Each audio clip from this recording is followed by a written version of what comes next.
لوړو زده کړو وزارت تېره اونۍ شنبه د لوړو زده کړو وزارت معلوماتي ټکنالوژۍ ریاست له لوري د یاد وزارت کارمندانو ته د الکترونیکي مدیریت سیستم په اړه د پوهاوي او د یاد سیستم څخه د ګټې اخیستنې 15 ورځنی ورکشاپ پیل شو.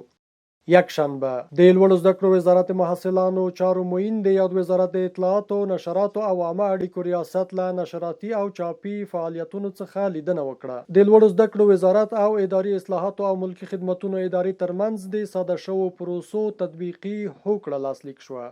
دوشنبه د لوړو زده کړو وزارت کارمندانو ته د اداري اصلاحاتو او ملکي خدمتونو ادارې لخوا د کلنۍ ارزونې د څرنګوالي په اړه د دغه وزارت د ناستو په تالار کې 3 ورځنی ورکشاپ پیل شو. د ننګرهار پوهنتون او ننګرهار میشتو خصوصي پوهنتونونو او لوړو زده کړو مؤسسو استادانو ته دینی علمي سیمینار پیل شو. د لوړو زده کړو وزارت د رهبري شورا ناسته د دغه وزارت سرپرست وزیر شیخ الحدیث مولوي ندا محمد ندیم صاحب په مشرۍ ترسره شوه. سه شنبه د لوړو زده کړو وزارت خدماتي کارکونکو ته په سرلنۍ جامې وویشل شوې. د لوړو زده کړو وزارت د محصلانو چارو د معینیت شورا ناسته د دغه وزارت د محصلانو چارو معین مفتي محمد طاهر احمد په مشرۍ ترسره شوه.